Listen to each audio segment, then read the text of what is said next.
So in this segment, I wanted to discuss Spain's Prime Minister Pedro Sanchez talking at Davos about some of the big problems in society, and he is pretty good. What was supposed to be a space for constructive debate and the free exchange of ideas has become a rigid battlefield filled with manipulation, censorship, and falsehood.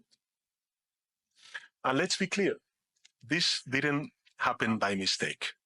It has been fueled in a systematic way. Of course, by foreign powers like Russia that want to weaken our institutions and alter our democratic processes.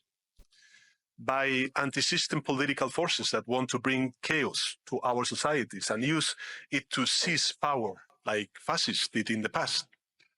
And by owners of the big social media themselves, a small group of techno-billionaires that are no longer satisfied with holding nearly total economic power.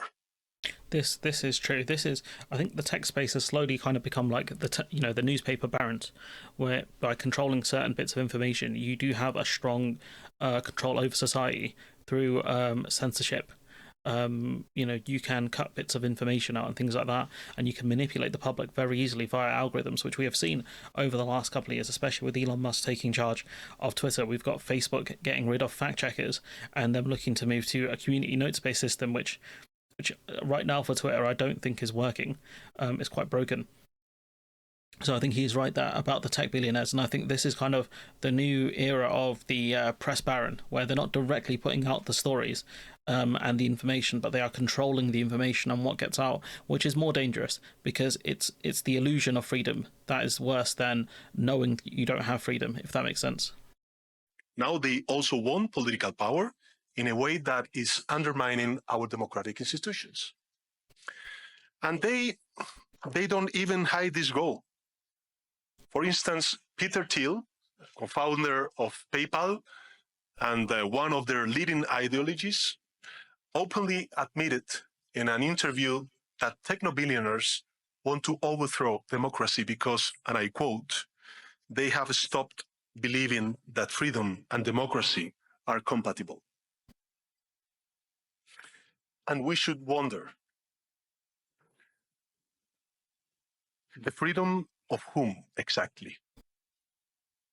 Because democracy is not only compatible with the freedom of the people, it is the necessary precondition for it. What truly limits democracy is the power of the elites. It is the power of those who think that because they are rich, they are above the law and can do anything.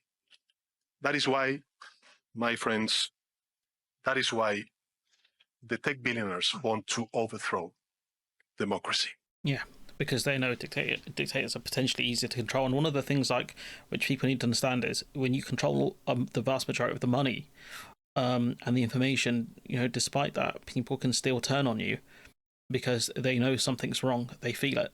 They feel poorer. They feel like they're not getting on in life, and that's what generates anger. And those kind of tech people, they can control that for a while, but eventually people realize you're the problem because all that money is public. It's public information that Zuckerberg and Elon Musk and those people are billionaires, have tons and tons of wealth. And eventually, if they're not careful, the public can turn on them. And so they should be happy with their lot in life, because if they keep wanting to take more and more and more, eventually the system breaks. And what happens is people come after you. So I agree 100% with Pedro Sanchez in terms of, democracy does limit these tech billionaires to an extent, depending on which democratic system you have, because we've seen studies in the past which have shown that America is an oligarchy. We're going to see that more under Donald Trump, where, the rich are going to benefit more. We're seeing that in the UK now, with the UK kind of bowing down to the non-doms and the fact that the Labour Party refused to do Leveson 2 because they're scared of the newspapers.